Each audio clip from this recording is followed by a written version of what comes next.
Hello, everyone. My name is Mike Vo, and with me is my lovely co host, Jamie Strabeck.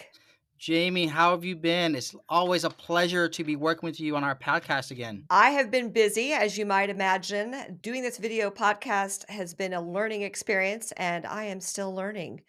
But welcome, everyone, to Loopholes and Lawsuits. Today, we have a really exciting, robust conversation, especially for our California licensed manicurists. We're going to dive into the Borello test, we're going to dive into the ABC test, and what are the requirements. And these requirements have to be met. They're fairly straightforward requirements, and I'm going to break it down for you as to what is expected, especially from my standpoint as an attorney, because some of the concerns that I have when I'm looking on social media are people making assumptions, people sharing information that is just not based on the record, the legislative history, the actual black letter law.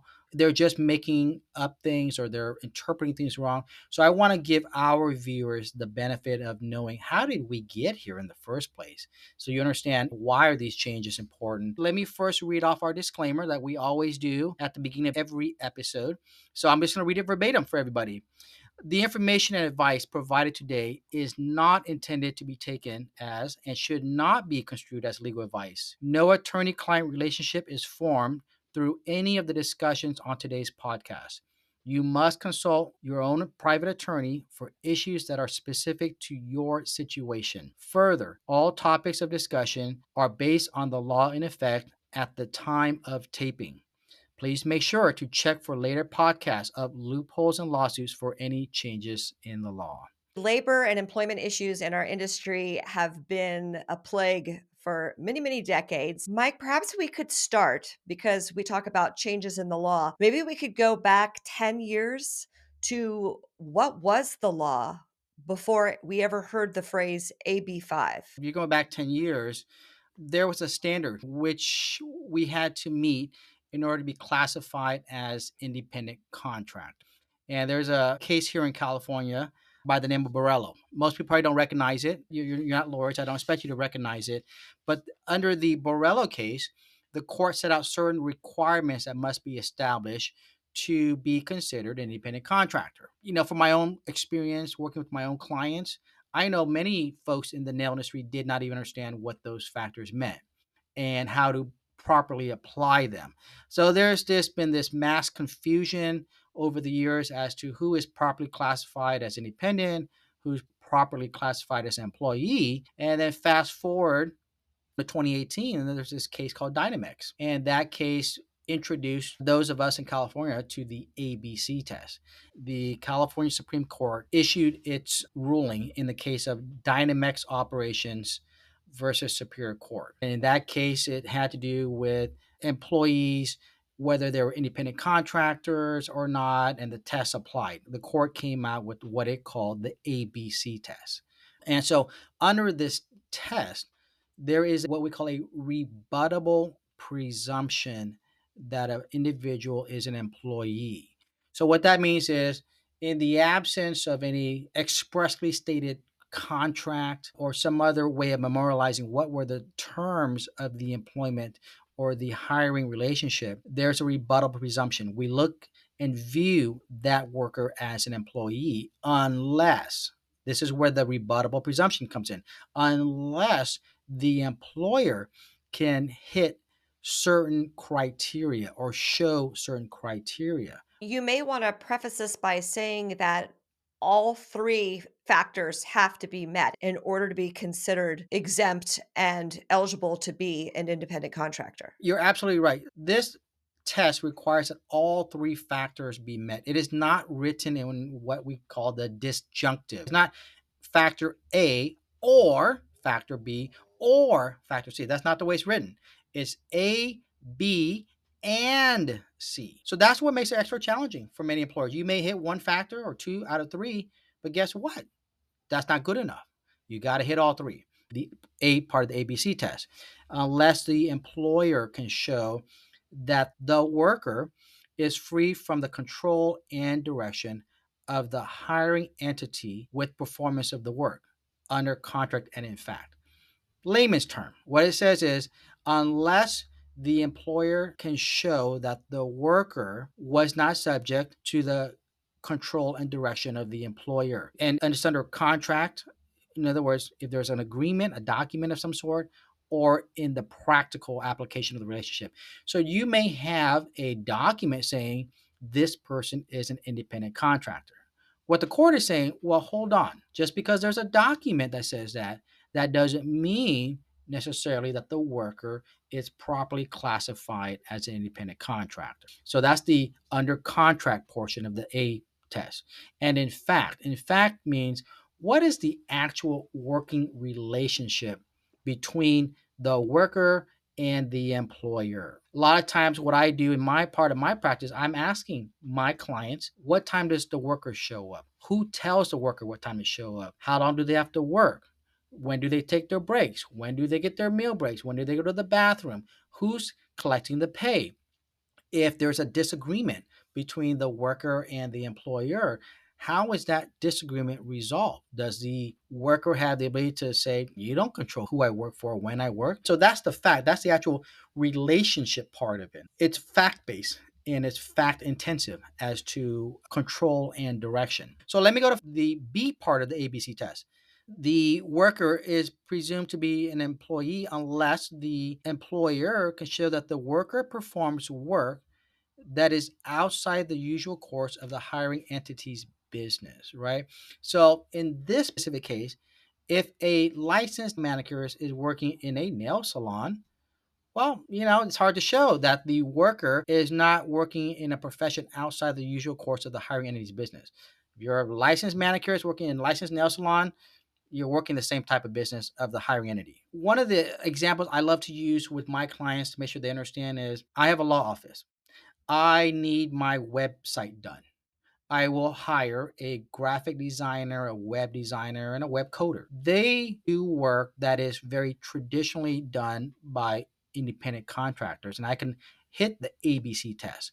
With respect to this B test we've been talking about, does the worker perform work outside the course of the hiring entity's business? So, in other words, does the graphic designer, the web designer, do work that is within the course of my law office? No, he or she doesn't look at documents, review the laws, look at evidence. They're doing something totally different, right? This would allow me to properly argue that this web design is not an employee of mine, that they can meet this B factor under the ABC test. Okay. Part C of the ABC test, unless the employer can show that the worker is customarily engaged in an independently established trade, occupation, or business of the same nature involved in the work performed. In other words, does the worker have an independent business of the type of services they're providing? The easiest way to see is going back to my example, where a graphic designer, a web designer, has their own web design business, graphic design business, right? It's an independently established trade, and they're providing that service to me, which is totally different than the law office. Fast forward, our legislator decided, hey, we want the ABC test to be codified. They were able to pass legislation and codify the ABC test into what is now Labor Code Section 2775. And this particular labor code says that the provisions herein apply in cases of labor code issues, unemployment issues, and application of the industrial wage order. As of 2020, under Labor Code 2775, there was the ABC test for all beauty professionals. But there's now this but, okay? The but was under the next labor code, and I'm sure it had to do with the industry up in arms about application of ABC across the board. And there were discussions and probably negotiations, and then Sacramento passed what is known as Labor Code 2778. And what it said is Dynamex and ABC do not apply to professional services, and the determination of employee independent would be governed by a case called Borello and Sons versus Department of Industrial Relations. And under Borello, there are 6 factors for independent contractors. So let me pause here. I know I kind of went through a lot, and you might think, what the heck, Mike? Okay, so we have Dynamex, ABC, then we have codification of the law under Labor Code 2775, and then the legislature said, hold on. Dynamex does not apply to professional services. And Borello, the case of Borello and Sons would apply. What happened was under this Labor Code 2778, our legislator specifically identified 6 criteria. So the first factor under Borello was that the worker maintains a business location. It could be their residence, but it has to be a business location that is separate from the hiring entity. Okay. Number two, if work is performed, the worker would have some type of business license or business tax registration in jurisdictions that requires it. Number three, the worker has the ability to set or negotiate their own rates for services.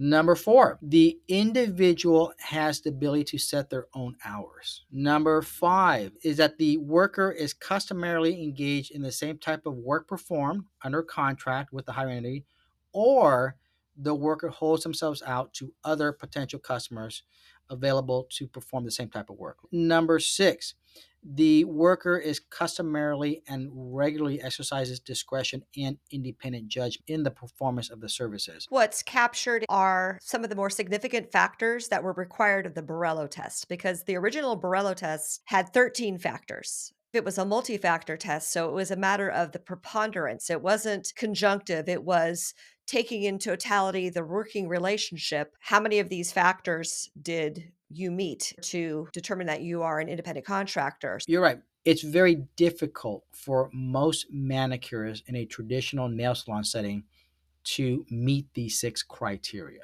Would you agree with that, Jamie? Oh, I absolutely would. And I would even take a step back and apply it to the beauty industry as a whole. We're all operating or should be operating within spaces that are licensed as establishments. And so being able to distinguish yourself within those settings, we've certainly had a history over decades of individuals working in these spaces as independent contractors, as people who pay rent to the salon owner. We've created the term in our industry, booth renter, which is not a term that the IRS recognizes. They're always looking at things in terms of employee versus independent contractor. So this term booth renter is something we've come up with as an industry, which again confuses when we don't have specific language or accurate language. So I went over the 6 factors under the Borello test to be an independent contractor, right?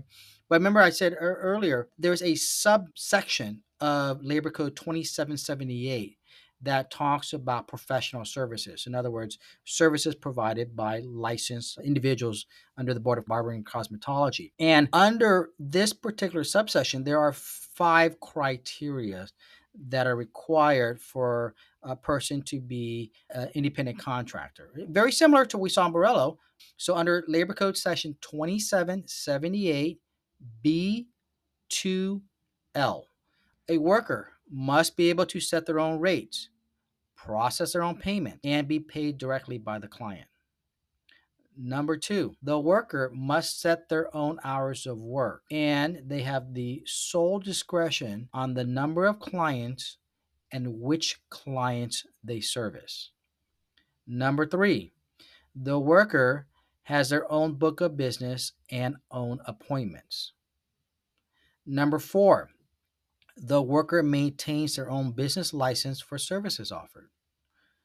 Number five, if the worker is performing services at the location of the hiring entity, then that worker issues a 1099 to the salon or to the business owner for space rental. That is a very key and important subsection of Labor Code 2778B2L. As I look at what AB5 included, and it had these 5 different factors, I think those are the 5 perhaps most important factors pulled from the Borello test. So that if you met these factors, it would automatically clear you of those hurdles if you were to apply the Borello test instead. Right, you're right. This is the important one. This is the one that I had to reevaluate again. It says that if the worker is performing services at a location of the hiring entity, that worker must issue a 1099 to the salon or business owner for space rental.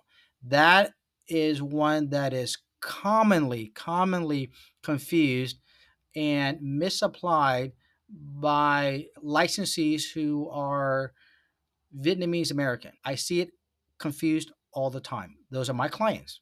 A lot of Vietnamese American salons, a lot of Vietnamese American licensed manicurists do not understand this provision about 1099. Most of the time, I see it where the salon is issuing a 1099 form to the worker. Total misapplication of the law here. It is the worker who's renting space issues a 1099 form to the salon or the business owner. Jamie, do you see a lot of confusion on this 1099 issue here?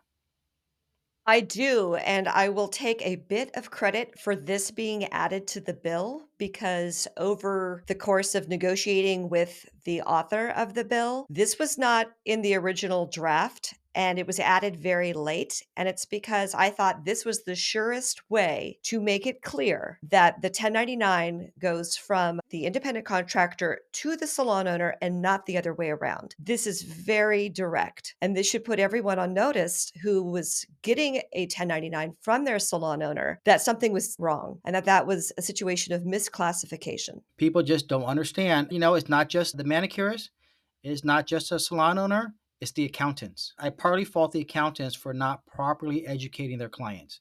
So, for accountants who are watching this episode of Loopholes and Lawsuits, please revisit the statute and make sure you understand the 1099 form and how it operates. Mike, I would extend the fault to any scheduling or salon management software as well, because so many of them will make it seem as if this were something legal to do by giving you the option of tracking commission, for example, and then click a few buttons and we'll arrange to have a form sent to this worker of yours, not realizing that the app is complicit in this misclassification. You know what? You're absolutely right. Just talking about this one issue, the 1099 form and how it's supposed to be used, I can see why so many folks in the industry are getting bad information. Maybe it's their accountant. Maybe it's the app.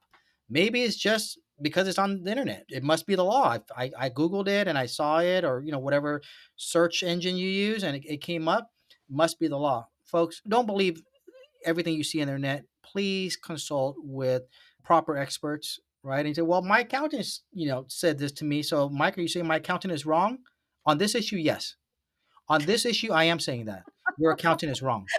I'm not a tax attorney. I'm not saying that your accountant doesn't know how to do your taxes or give you proper tax advice. The issue of how do you properly use and issue 1099s, yes, your accountant is wrong. We want to correct that. This is part of why we have loopholes in lawsuits. We know the information is out there. We know it is inaccurate or misguided information. So we want you, the viewers, to reach out to us when you hear something, you see something, you know what? I don't know if that's right. Email us, drop us a comment on our social media, and we will make sure to address that in upcoming episodes of Loopholes and Lawsuits. But if it's something that is, that requires immediate attention, maybe Jamie and I will talk and we will schedule the next podcast to address that. We've been talking about how did we get here? What does the law say? What were the exemptions? Now the change only applies to licensed manicurists. So, licensed manicurists, if you're watching, pay attention. As of January 1st, that carve out or the exemption, I should say, under 2778B2L no longer is applied to manicurists. And there's actually specific language in that subsection that says, and I quote, this paragraph shall become inoperative with respect to licensed manicurists on January 1, 2025. So those 5 criteria that would have allowed you to be independent contractor do not apply to licensed manicurists come the beginning of next year. Now, this is an important part that I want to make sure our viewers understand. Criteria number 5, where we talked about the 1099 form being issued to the salon owner or the business owner, that subsection does not apply, which means, in effect, there is no way for a worker to issue a Form 1099 to the salon owner or to the business owner. I'm not interpreting between the gaps here. I looked at this issue before we went on this podcast again, Jamie, and I'm very confident that the wording by the legislator was very clear. There is no ability for a worker to issue a 1099 to the salon owner or the business owner. So, in the absence of that ability, what does that mean? You're either an employee or you're an owner. Did that part make sense, Jamie, or am I too legalese here? No, that part makes perfect sense. In essence, we are losing our right to work as an independent contractor.